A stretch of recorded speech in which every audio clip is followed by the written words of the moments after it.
All right, and welcome back to another Indy Investor Pod. I got the experienced investors back with me again today. It's just we're just busting through all these neighborhoods, talking about all these things. So just really giving a great insight. So we actually just put out our first episode of this series this week, just yesterday, as we're recording this on Tuesday. This went out on Monday, the first episode.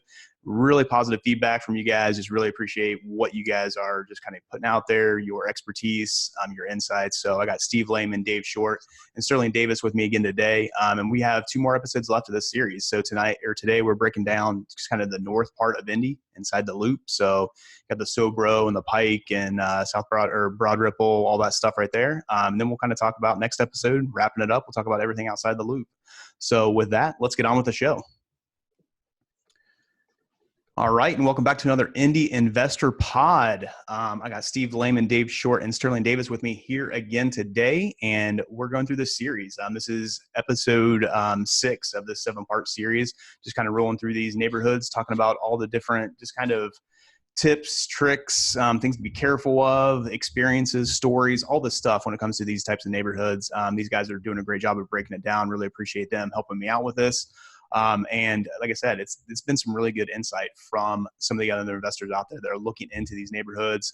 Really good place to start. And like we always keep saying, it can be street by street sometimes. You guys have to do your own due diligence, but hopefully some of our opinions, hopefully our stories, our experiences will help you out as you're starting to look at these areas and knowing kind of what's going on here in Indianapolis and stuff. So let's kind of start off here. So one of our episodes last week, we kind of got into kind of that central part of Indianapolis, and we kind of took it up from the central part north up to kind of like Crown Hill, that 38th Street part. So let's kind of just start off with there, and we'll roll over into Butler Tarkington. Let's start with that. And Dave, let me start with you on just kind of Butler Tarkington, those areas of kind of what that means for the flip market and the investment market. What are you seeing there?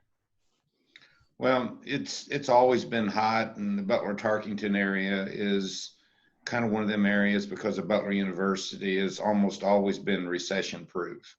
Mm-hmm. Pricing has always been fairly high, and you can pay a little bit more in there and for a flip property and do a little bit more work, and you can almost not over improve the property, and you can still get value over there. Yeah. So, and the area there has, if you're south of 42nd and west of Capitol, it's a little bit different neighborhood, but it's also becoming a very good flip neighborhood because of point of entry is a lot less over there. Yeah. And that's what I've seen even we talked about one of our earlier episodes, that Crown Hill area, of how that's starting to, kind of turn around, and there's a lot of, flip opportunity right there. Once you cross 38th Street, you get into that Tarkington area, then up around Butler University and stuff like that. So you have some really good opportunity and stuff. So Sterling, do you guys have a lot of properties that you're managing around there, or what are you guys seeing from the rental market there? Yeah, we do, man. I think Dave hit it on the head. Ideally, we want to be north of 42nd Street. That's just kind of the area. You kind of almost see like this tree line around 44th and like Rookwood Boulevard, and it's just like a changeover. So north of 42nd is kind of our goal. We've had several properties. I have a friend that owns a hair salon over there now off of 42nd and Boulevard next to Chili Waters or whatnot. So you kind of see those type of things coming in there, that gives you she's a natural hairstylist next to a brewery, what I mean? Yeah.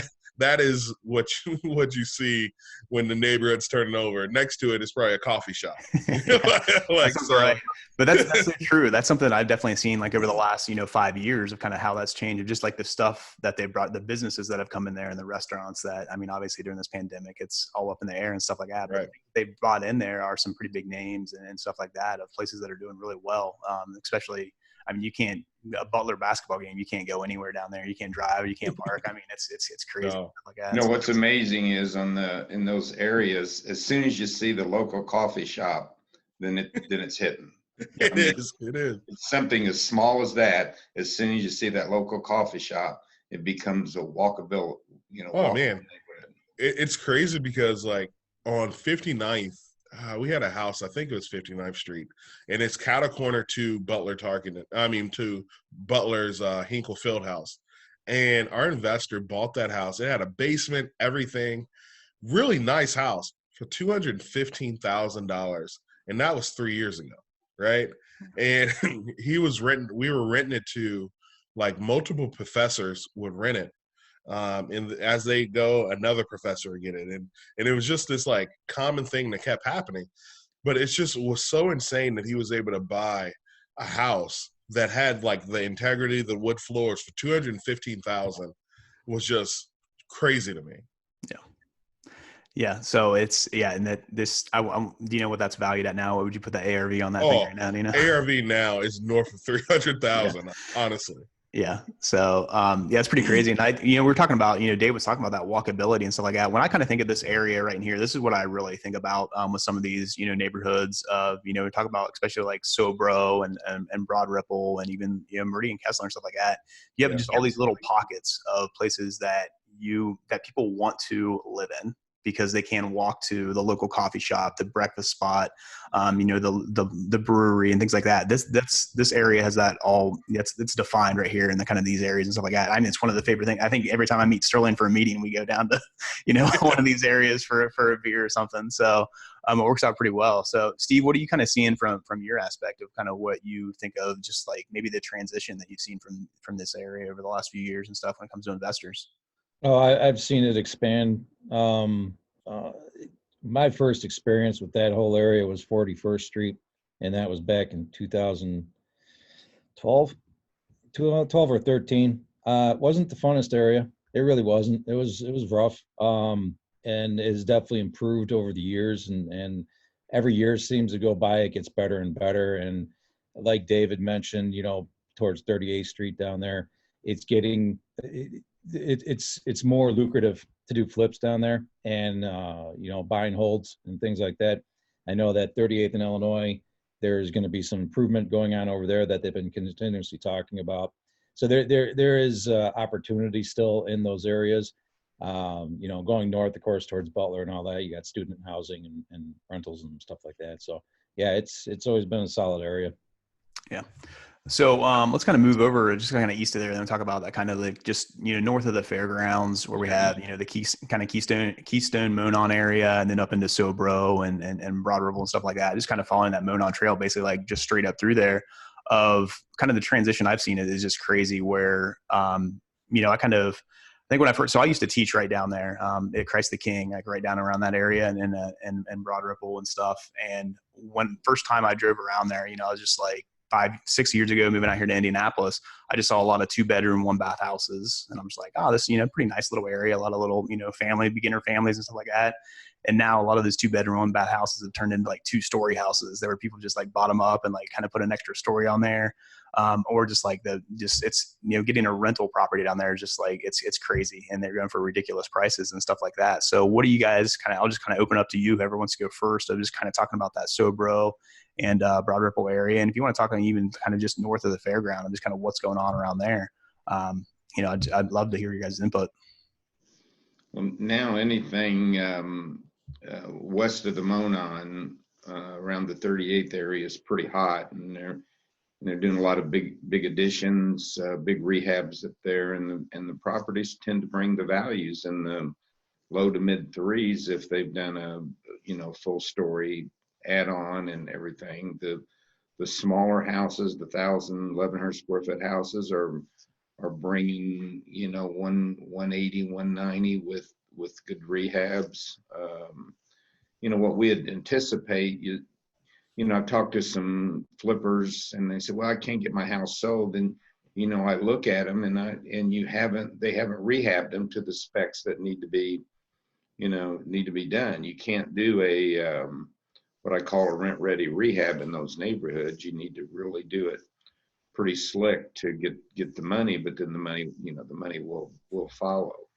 Dave, let me ask you real quick on some of the, when you're talking about those flips and kind of what, the specs of what people are doing them at. I know like kind of the Fountain Square, Bates Hendricks areas, a lot of buyers will walk away from a house down there just for like one little thing of like, oh, I don't like, where the garage is, or I don't like, kind of just one little thing, or I wish I had an extra half bath. Those things are kind of big things, but are you seeing the same thing up here in kind of these areas that people are kind of flipping? Are they not doing enough to the flips, or are people walking away for just one thing that'll turn them away from a house? I don't see that. I don't see that in this area compared to a Fountain Square. The Fountain Square difference is, I think that we had some upper end Fountain Square houses, high 200s, low 3s, and people would walk away and not make decisions and come back 30 days later and buy the house because they knew there were going to be 4 or 5 houses coming on the market that they could look at.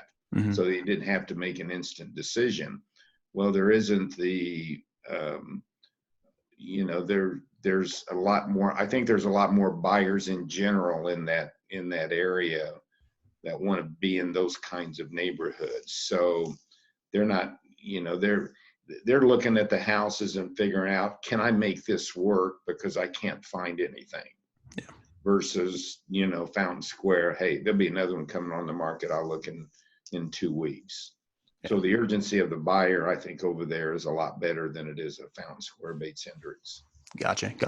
Steve, what are you seeing from somebody if you're looking for properties for some investors and stuff like that, around, you think of the Sobro area, are people, do you see that, hey, this is worth the value that you're going to have to buy this at to be able to make this a good rental property or be able to burr this out and stuff?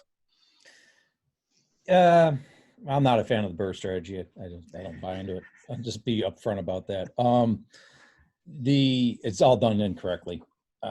And I'll leave that to another podcast. But that is a whole other episode. We'll get you back on for that one, Steve. We'd love to hear your opinions. The Sobro area is to me always been kind of a crapshoot. To be honest with you, I mean it's you got to be careful what you're buying in there. Some houses are way overpriced, and some of these investors think that it's a great deal, and it's not. I've seen houses in there that are just disasters, and their rehabs are going to be their rehab numbers are going to go through the roof. It's Sobro, so they want to go jump in there. They want to get in there, and it's like I never really found the area to be something that I would particularly get into or jump into. I don't care for it. Yeah. Sterling, what are you seeing from your aspect? How your investors, are they being successful there? Or? I think Steve hit it on the head. I mean, that's kind of my frustration with Sobro. It's not that I think sometimes people are like, oh man, Ethosity just doesn't know how to lease a property in Sobro. It's like, no. The problem is investors don't have the end in mind. What they do is they say, all right, I'm in Sobro and I can buy a house for this. I can rehab it for this. That means my ARV has to be this, and that means my rent has to be this. And that's the total wrong mindset to go into a neighborhood and start from that. I think if I was an investor, the wisest way to do it is say, all right, what are my rents in this neighborhood? Rents in this neighborhood, if it goes over $1,000, it's hard to keep it occupied, to be honest, because it's pushing, especially, and let me say I break this down. If you are closer to 38th Street in that Fairgrounds area of Sobro, it's hard to keep anything above $1,000 occupied. That's just what my opinion. That's what I feel. If you're at 40th and East 40th Street over there, same thing. If it's over $1,000, that is pushing the height of that neighborhood, man. I was over there 5 years ago. I had friends that lived over there in high school and stuff. And my mom's like, hey, get out of there before it gets dark. And I don't know if that neighborhood's changed that much, right? Only thing different is now we call it Sobro. So for me, I think what Steve is saying is absolutely correct. You can't allow your numbers to fall. You can't move your numbers to make it work. Either it works or it doesn't work. We have a house on Ralston that came back on board with us, but the investor left, came back on board, wanted us to rent it out at $1,300 because that's what his numbers and his rehabs were. Couldn't get it. Went to somebody else, put a shitty tenant in there. Sorry, I can't say that. Sorry. Are you going to bleep that out? We'll try. Put a crappy tenant in there. comes back to us, and now that tenant is always late, right? So for me, that neighborhood, you have to make the numbers make sense and not make false numbers, in my opinion. Sorry, I can go on a tangent about that. No, I mean, it's very true. And something that I've seen from those areas as well, and even just kind of going, north of and actually into Broad Ripple, there's a lot more apartments that they're building and stuff there right now than they've ever had before. And people are, renting out their townhomes and things like that. So it's kind of been that transition. I know my investors that I'm selling to, the ones that are buying around in these areas, are more successful when they're just flipping the properties versus holding them. I'm not saying you can't hold or you can't burr or anything right here, but the ones that I see just from the people that I'm selling to are the people that are going in there, they're flipping the property because there's a ton of families that just want to move down into these areas. So you can get, that starter home or, a family with like maybe 1 or 2 kids and moving into this area. And that's what they're selling to. And it seems to be pretty successful. So no, that makes sense. If you think about it, like, you know what I mean? Like if I'm telling you your rent's $975, but your ARV is right now, the rents have not caught up with the ARV, if that makes sense, right? Yeah. So the rents are $975, but your ARV is probably $150,000 to $200,000, right? So what you're saying is absolutely correct, because it's like flip that, get that money, pull it out, then trying to hold this or refinance this and pressure your rents to be that high just doesn't make sense. Yeah. Well, what people don't realize is that, as a general rule, you cannot burr in owner-occupant neighborhoods. The values are too high. So, can you make that burr investor has to take a different strategy. He has to take a strategy that my growth is going to be on appreciation and not on rental income. So if he breaks even on it and he gets 2%, 3% a year appreciation, then he's made really good money. I have a really good client that she went into Fisher's and bought a bunch of rentals and paid what I thought was pretty high prices. Well, and she's breaking even on the rents, but in the past 3 years, she's in 10 houses, she's probably made $400,000 in appreciation. Yeah. So she's made it up there in the locations that she's picked. She probably hasn't had the tenant turnover at all either. She's had more than I would have anticipated, but it's even the locations that she's went in and Fisher's. So, but yeah, I think a rule of thumb is you can't burr in predominantly owner-occupant neighborhoods. Yeah. Let's kind of move just a little east there. Let's kind of take in between maybe Keystone and Allisonville, like kind of up through that Glendale area and things like that. What do you guys seeing there? I mean, I kind of see kind of a little bit mixture of both, where I'm seeing a little bit more rental properties than maybe a few years ago and stuff like that, but I also see the families that are living in there as well. So Sterling, let's kind of turn it over to you. What do you guys see that, or do you see that this is a good rental market in that area once you kind of get out of the Sobros, just kind of, the surrounding areas and stuff?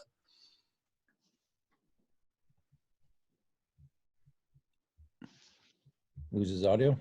Yeah, Sterling, you're on mute. Oh, sorry, I just realized that.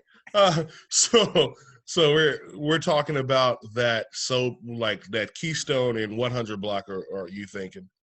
Yeah, just kind of you kind of look at maybe Keystone over to Allisonville, just kind of up through there, up through that kind of Glendale area, Glendale Mall and stuff. Oh, yeah. So we have a lot of rentals over there. We have several on the Kessler Boulevard area. It's still, though those are rentals are very hard sometimes, just because it's such a mixed bag of people that kind of are in that area. You can have anything from a very transient, like college students, me and my roommate, or you can have, especially in that Glendale area, or you go a block over, you have these people that are lower income, Section 8 type properties, So it's one of those that you just really have to know what you're getting, because if you go to Allisonville, the medium home income skyrockets, right? One of my owners right now, Nick has a property on Avalon Trail, and that property's ARV is $250,000, and he's like, should I flip this or should I hold it? I'm like, Well, at this point, like, it's going to be hard, like what Dave said, to get the true value when it comes to the rents, or even Burr, and try to leverage that. So it's really the only option is to flip it, or find some other means of kind of pulling your money out. So I think you just have to make sure that you kind of understand that neighborhood, because, like you said, it's a block by block. Glendale, I mean, it's probably really smart of how they constructed that mall, because that thing was like it was Lafayette Square at one point, and they've done a great job of keeping the value.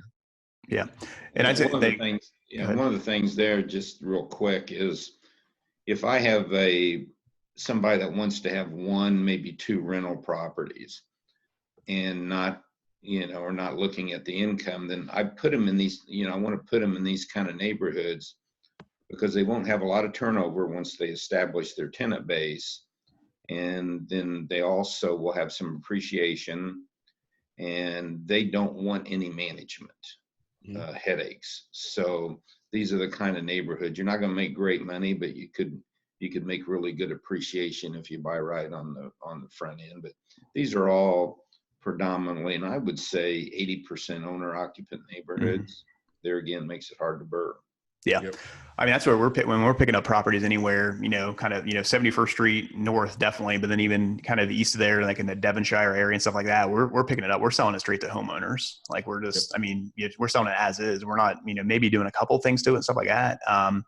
So if you're coming across some properties like that, I mean, that's what we're doing with them. So there is opportunity to definitely flip and stuff there, but you're looking at a family or, homeowners that are going to want to live in those properties and, buy right there and stuff. So yeah, so great neighborhoods over there though. Some awesome stuff. And if you can find something to pick up over there, I would definitely just suggest just holding it. And like Dave said, to kind of look at that appreciation, because it's going to happen over there, but it's going to be a true hold for a couple of years to be able to get the value that you need out of it. But if you can do that and you have the rents that are coming in to cover at least your mortgage or whatever you're financing for whatever you need, you're going to be okay. So that's the investor buying over there is you have to hold 2 years to break even. And then if you hold 5 years, you're going to make anywhere from 9 to 15% on the property, less what you've made, then add on what you've made in the rental income and depreciation. Yeah. So let's kind of move to the other side, kind of the west side of kind of the circle. We're talking about this kind of the northwest area over here. Kind of, we're talking about the Pike. This is Sterling's area. His old stomping grounds where he's Red Devils tearing up people in the basketball court. We're kind of moving up into the Pike and the Crooked Creek areas and things like that. Like, I'm looking at the same thing of like where these are great opportunities to, where you can flip some properties and then you can have kind of different, there's some small houses you can flip and stuff there too, but you have kind of the same thing where you can get a tenant in there and you can hold it and it makes some money. So you kind of have a little bit of both options, I think, in here. You're not going to have your super high end flips, in my personal opinion and stuff like that, but you can flip properties, but you also can, have some great opportunity to hold properties as well. So Sterling, what do you think about your old Pike area, man? No, I love Pike, man. I love Pike for its diversity. I love Pike for just the school. I think it gets a bad rap, when it comes to elementary. But when it comes to high school, it's up there. It's top notch, right? I think we had a lot of baby boomers that just retired, and we had to get that new wave of teachers in. So we struggled a little bit on early education. Why I think that matters in investing is because you buy this home with the expectation that families are going to be occupying that house, right? I grew up in Liberty Creek, LBC, baby. That's what suburbans like try to make themselves like hood, like LBC. It's like, what? No, we live in the suburbs. So, like Liberty Creek, man. That's one of the largest, Crooked Creek, one of the largest. We have several in those areas that are rentals. And, you're able to buy, anywhere. That's that 125 is a good deal. Put some cosmetic in there and, you're renting it for $1,600. So it definitely gives great cash flow if you can buy it right. The problem is right now, it's just being able to find houses that still have margin, just because it still is an owner-occupied neighborhoods and things. So you just have to be careful in that regard. But mostly, if you can buy it, south of 150 and be able to get that 1600 or, in rent, it's a positive in my opinion. Yeah, I would also say for this area, this is a great area to own or finance as well. If we ever get properties in there, I mean, I can sell a note and mortgage up here with a great down payment and be the bank. This is a great area to look at that kind of stuff and things. So, Steve, you have any opinions kind of up and through here and what you're seeing from investors that you have looking around here? I don't do a whole lot in this area, but I have been in the area, and what I find to be in the area is more like you said, notes, create notes, stuff like that. Lease options would be good in this area. That's the way I would, as far as rentals are concerned. That's the approach I would take with most of this area. I like the area. I do. Going in there and everything, I think it's a great area. I just haven't pulled any trigger over there. So. Yeah. So, Dave, we go a little north of here, up into like kind of the more the new Augusta area and stuff like that. What are you? I mean, I feel like those are some areas that can be flipped in and stuff as well. What are you feeling about that? Well, I think if you're Pike Schools, you can flip in the neighborhood, and just about every place in Pike, you can create flip value probably easier than you can create rental value. Mm-hmm. I think the rental value goes into Pike Township that's not Pike Schools. When you get over there around 38th and 46th and Moeller Road and those kind of neighborhoods, it's actually Pike, but it's it's a rental neighborhood. Yeah. No, that's the area that I was saying last episode with Quentin, where Quentin asked me about and it's 3 fountains across the street, and I was like, Yeah. So how about just like kind of the actual, like literally like north part, just inside the loop up of 465, kind of that north part. Sure. So you have like the St. Vincent areas and the Nora areas and things like that. What opportunities are there for investors right up around in there, whether it is flipping or whether it is buy and holds? Dave, do you see anything up there of opportunity for investors? Yeah, I do. I mean, we just tied up one yesterday over there at Park North, which is pretty good, pretty solid area. One of the things that's really good over there, you have a built-in demand because of St. Vincent's Hospital.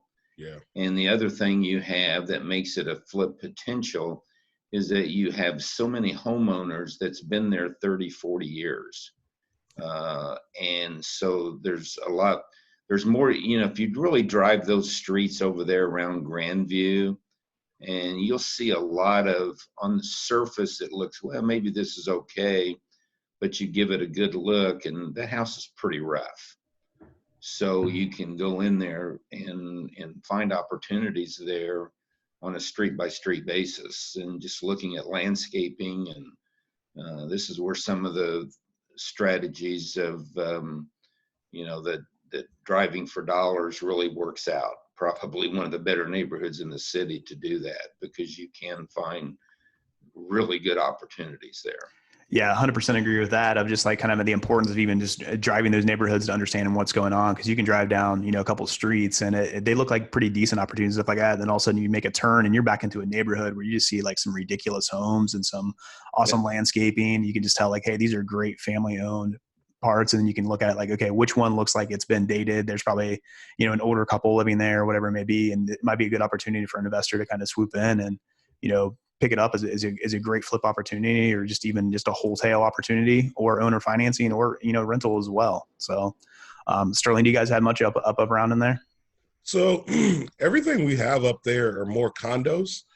Excuse me. So we have several condos. Like we have Lionsgate. We have a couple in there. We have right behind McAllister's. We have a couple in there. We don't really have houses. You know what I mean? Those houses are so older and they are worth so much money that it kind of prices us out a little bit. You know what I mean? Like, but those condos work though, because many of those, only one of our investors bought because they were like, oh, we want to hold it, which kind of didn't make sense. A lot of those are the people that are very much like they want to keep their house, rent it while they have it, so that they can have some value. And if they move back in town, We have a lot of doctors that live in that area. So it's a great area, but it's not necessarily your typical investor. It's more or less like somebody that moves and then they want their house still to be a investment just so that they can hold on to it down the road. Yeah, that's a good point of it. Just of the amount of there are a lot of condos and townhomes up in there that can cash flow pretty well as Right. rentals and stuff like that. Especially if they you've owned them and you've had them and then you've moved into a house or something like that. Dave, I wanted to kind of pick your brain a little bit about that. Now that Sterling brought it up, is it possible, like when you're talking about a lot, especially areas like this, of being able to like flip some of those townhomes and condos and stuff around here? Some of those condos and townhomes, I mean, I love condos as flips because you don't have to deal with the outside. Yeah. And but those are complex by complex. One of them in there is on, I think it's Bishop Court. Some of those things have just, 2 years ago you could buy them for a song, and now they've bounced back. Mhm. So there's another Potomac, I think it is that's in the toilet right now. And I think if somebody bought in there, leased for a couple years, and then that area also will bounce, it absolutely will bounce back, because those are nice units. Mm-hmm. I mean, they're well built, they're well located, and they just got hung up in some bad loan situations when they were initially sold. So, and they way oversold for value at the time. So awesome stuff, fellas. Really appreciate you guys' input and stuff like that. Do you guys have any just last couple of thoughts or tips or anything like that you want to share, just kind of about if somebody is investing just kind of, north of, kind of the Silbro area, or even just north of that, or into Pike, or any of those things? You guys have any last words? Yeah, I think, for me as a Pike person, I see a lot of flip opportunities in Pike. And I see a lot of it in Normandy Farms as well. Like I was looking at some properties the other day, and I was like, man, there's so much opportunities inside that Normandy Farms area. It's a little higher end, so your entry point is like that 200,000, but the ARV, once it comes back, is so up there that I was like, man, this is some great opportunities in the area. So for me, I think you have to be a little bit creative, probably in your approach. But if I was an investor in flipping, I would definitely look in that Traders Point area. Oh yeah. So Steve, Dave, anything from you guys? I just find that that section up there, whenever I look at over that area, I always consider, everybody's always looking for that B class area and stuff like that. I think you can find your B areas over there a lot easier than you can find in other parts of the city. Yeah, that's a good point. Mm-hmm. It's a lot more lucrative over there. So Dave, how about you, man? I mean, I've always liked Pike. We don't seem to find much stuff over there, but everything we've ever done has turned really, really quick. The beauty with Pike that most people don't realize is that I think, and Sterling's a perfect example, if you went to Pike High School, you're probably staying in Pike High School. Yeah, you're right. Kids. And if you went to Pike Elementary and the elementaries associated, you go all the way through.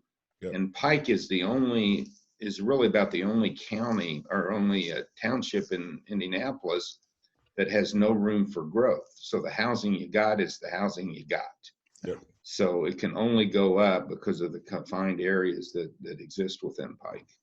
Yeah. So Pike does produce some pretty amazing people. So you got Sterling number one, but my wife as well. So, so awesome. Well, thanks a lot, guys. Really appreciate you guys and your inputs. So this is a wrap for this episode, just kind of talking about everything kind of in just north of the downtown areas of Indianapolis, kind of inside the loop. So with that, we'll be back with, we got one more episode of this series talking about just outside of the loop and just some of the neighborhoods around there in the suburbs. So see you then.